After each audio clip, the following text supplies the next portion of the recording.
صلى على حبيب قلبك يطيب بناتي واخواتي، يا رب تكونوا بخير. النهارده بالصلاة على حضرة النبي هنعمل ايه؟ هنعمل حبة عدس. ماشي. انا سلقاه. حاطه. انا جايبه ربع كيلو عدس، عايزه تجيبي نص تجيبي كيلو بقى حسب ما انت عايزه. وبصلايه وقطايه وجزرايه وخمس ست فصوص توم، فسلقتهم. ماشي اهو. هضربهم في الخلاط بقى. ماشي اهو. كل ده مسلوق وبارد، عشان ايه؟ طبعا تحط في الخلاط لازم تحط الحاجه في الخلاط تبقى اللي ايه، الحاجه بارده. انا هحطهم في الخلاط واضربهم. عايز تعملي بقى بتقليه، عايز تعملي بشعريه، اللي ايه، اللي بتاكلوه بقى وفي البيت العيال بتحبه والراجل بيحبه تعمليه.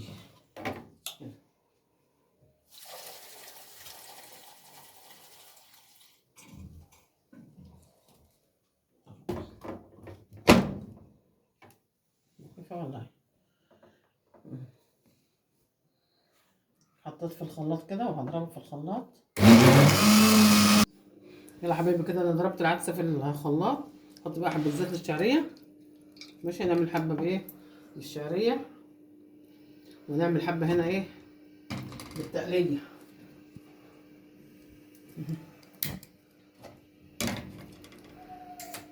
نحط برضو ايه؟ حبه زيت، مش هنحط سمنه ولا نحط حاجه. ونعمل ايه بالزيت النهارده؟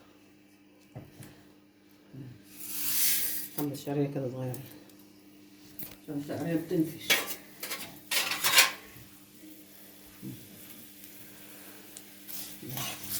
حمرة بقى الشعريه وقلبي فيها. خلينا ما تتحرقش، ما تبقاش واحده بواحده. حط الشعريه او المكرونه اللي بتعمليها حمرا دي برضو محمره، لازم تبقى ايدك فيها على طول. تطلع كلها ايه، ميه واحده. ما تبقاش واحده محروقه واحده بيضه.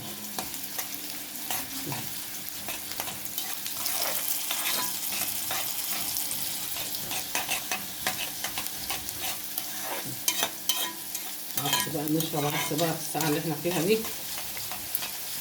ماشي. النطره اللي عندنا دي، اللي عنده نطره زينا يكلمنا بقى ويقول لنا احنا ايه عندنا نطره زيكم. احنا عندنا النطره بالهبل يا جدعان. بس كله خير يعني، النطره دي خير من عند ربنا. شوفي، لازم تقلبي فيها كده لما الصفرة كلها تبقى كلها شكل واحد. متبقاش حبة محروقين وحبة كده، لا. لازم كلها تبقى مية واحدة كده.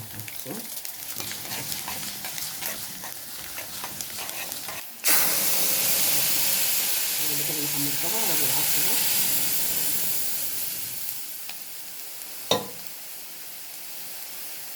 بس بعمله حبة عدس تحفة. غلوة واحدة بس يا دوبك تاخد ايه، غلوة واحدة بس الشعرية. كده كده الشعرية متاخدش وقت.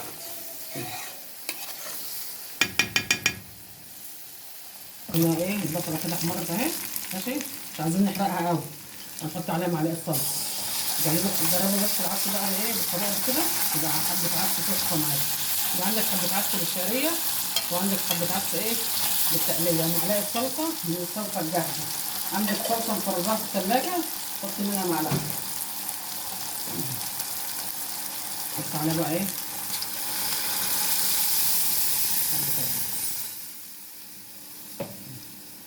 حبة عدس طبعا النبي بألف صحة وكل اللي يدوقه.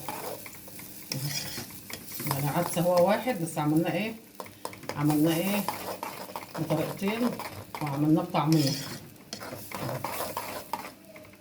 تغلي غلوة واحدة دي برضه، نروح ايه طافيين عليها. في اسهل من كده طبخة في 10 دقايق بالظبط. حبيبي انا حطيت العدس اهو في الحلة مع الشعرية المتحمرة. حط حبة كزبرة. ماشي. حبة كمون.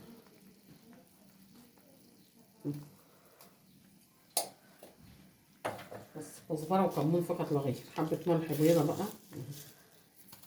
هتبدأي بقى ايه، حدقي بيتك زي ما انت بتحبي الحدق. هنا وهنا.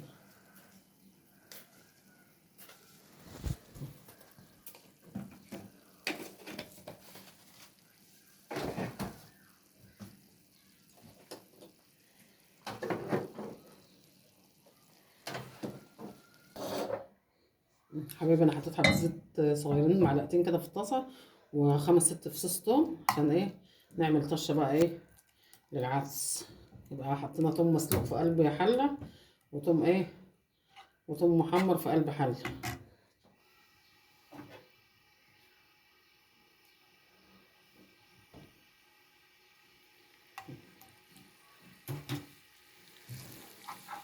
مرة ايه دوبك الريحه بس ايه تروح منها، مش عايزين حرقها ولا نغمقها عشان ما تبقاش مره.